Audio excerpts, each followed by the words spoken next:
नमस्कार, माझं नाव प्रशांत निकम. आपण आत्ता आलेलो आहे पिस्टनच्या गोठ्यावरती मित्रांनो. आज घोटावडे मैदानामध्ये जे रोकडेश्वर देवाच्या यात्रेनिमित्त जे मैदान भरलं होतं, रोकडेश्वर केसरी, या ठिकाणी आज आपल्या महाराष्ट्राची आणबान शान आणि ज्याला चॉकलेट हिरो म्हणजे एक सुरेख असा नंदी पिस्टन 2211 त्याने आज या ठिकाणी पहिला क्रमांक केलेला आहे. त्यामुळे आपण त्याच्या गोठ्यावरती आलेलो आहे. अजून तो येतोय आता ऑन द वे. आल्यानंतर आपण त्याची मुलाखत तर घेणार आहे. तोपर्यंत इथं 2211 आपला सोन्या आणि मल्हार सुद्धा इथं आहे. तर पाहूया आपण. हे बघा, सोन्या इथं बसलेला आहे. 2211 निवांत बसलेला आहे. हे पहा पिस्टनच्या गोठ्याची बक्षीस आणि ही आता नवीन खरेदी मल्हार 15 लाखाची ही नवीन खरेदी. हे पहा मल्हार 2211 आणि ही जी जागा आहे मित्रांनो, ही राहिलेली आहे पिस्टनची. आता पिस्टन थोड्याच वेळात येणार आहे, कारण आजचा तो विनर आहे.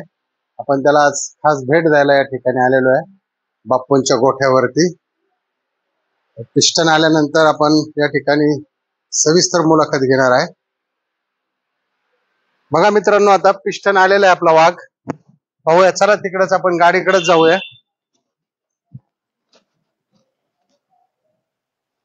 हा पिस्टन मित्रांनो आत्ताच गोटावडे मैदानातून नंबर करून आलेला आहे. बघू शकता तुम्ही इथं. जवळून दाखव, इकडून दाखव, लात माराल बघू इकडे इकडे दे. हे बघा मित्रांनो, या ठिकाणी पिस्टन आलेलं आहे आत्ता गोठ्यामध्ये. हार्दिक हार्दिक अभिनंदन. ओंकार शेठ परदा आहेत आणि बाप्पू नमस्कार. काय म्हणता आजचा विजयाचं काय? सुंदर पळाली, एक नंबर. आणि आता याची तब्येत कशी आहे मल्हारची?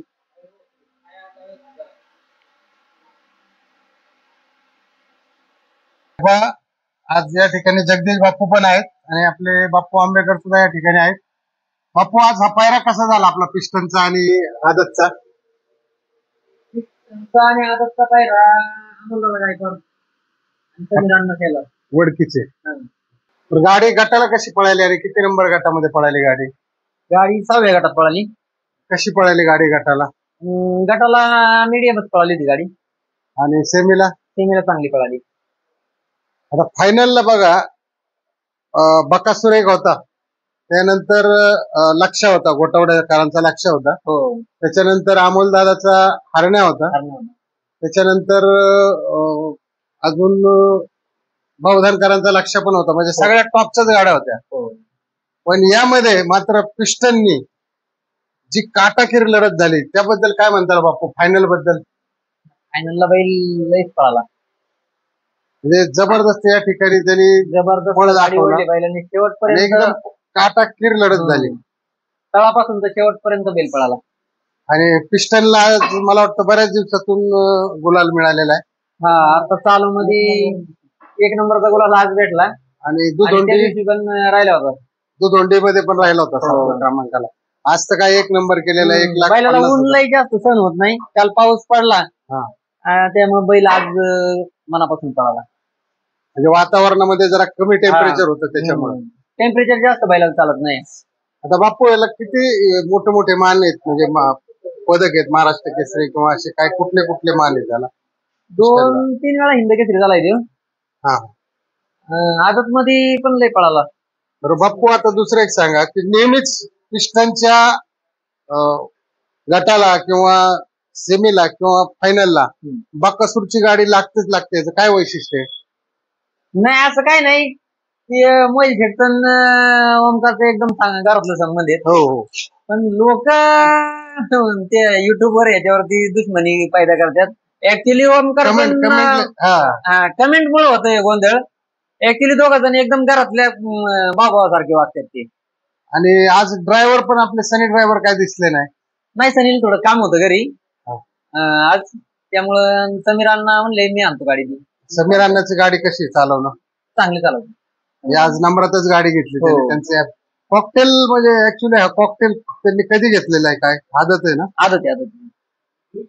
कुठं असतो कॉकटेल ऍक्च्युली कुणाच्या समीर गोठ्यावर? अण्णाच्या घरी. समीर अण्णाचा स्वतःचा बैल आहे. पुढं मुळशीमध्ये का मानमध्ये? मुळशी. हे बघा मित्रांनो, या ठिकाणी बापू तुम्ही पण सांगा की तुम्हाला कसं वाटलं? गाड्या चांगली पळाली. आजचा आनंद काय म्हणतो तुमचा? तुम्ही एक नंबर आनंद. म्हणजे आता दुसऱ्यांदा ह्या महिन्यात दुसऱ्यांदा गुलाल लागलेला आहे पिस्टनला.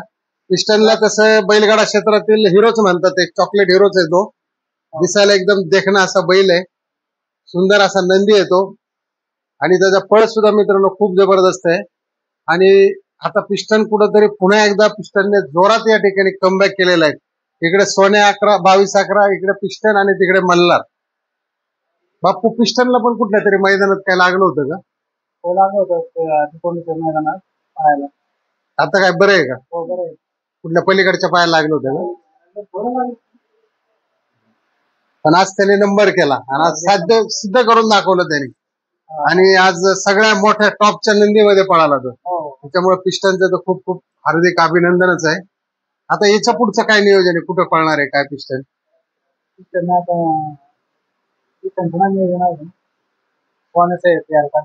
हो ना, 13 तारखेला कुठं पळणार आहे? सासवडला. ओंकार शेठ, तुम्ही काय सांगताल आजच्या नंबराबद्दल? या इकडे या. ओंकार शेठ हे सगळं पिस्टनचं सगळं म्हणजे खाद्य वगैरे सगळं पाहतात. आजच्या नंबराबद्दल तुम्हाला काय सांगायचं? आजच्या नंबराचा आनंद आहे. आज बऱ्याच दिवसातून भरपूर आनंद झाला. तसं हे खूप जीव लावतात पिस्टन वरती. अड्ड्यात सांगितलं जातं ओंकार शेठ मिसाळ काळीच. खरोखर आज किती आनंद आहे तुम्हाला याचा? आनंद पुन्हा फॉर्म मध्ये आला. संयमाचं फळ भेटतो नक्की. संयम करा की यश भेटतं. आणि आता जास्त ऊन आहे त्याच्यामुळे बैलांना पण त्रास होतो. आता जास्त आरामावर चालू त्याला. आता आरामावरच आहे. 8-15 दिवसांनी 8-15 दिवसांनी पुन्हा एकदा पडतो. त्याला पिस्टनच्या पुढच्या सगळ्या मैदानाला हार्दिक हार्दिक शुभेच्छा. आता मित्रांनो वेळ पण भरपूर झालेली आहे, सगळ्यांना जायचंय. हा पिस्टनचा गोठा आहे आणि खरोखर आज पिस्टनने पुन्हा एकदा म्हणजे महाराष्ट्राची आणबान शान आणि उरुळी देवाची यांची जान आपला पिस्टन 22-11 त्याचं खूप खूप अभिनंदन. चला मित्रांनो, व्हिडिओ आवडला असेल तर लाईक करा, शेअर करा आणि सबस्क्राईब करा. जय हिंद, जय महाराष्ट्र, जय बैलगाडा.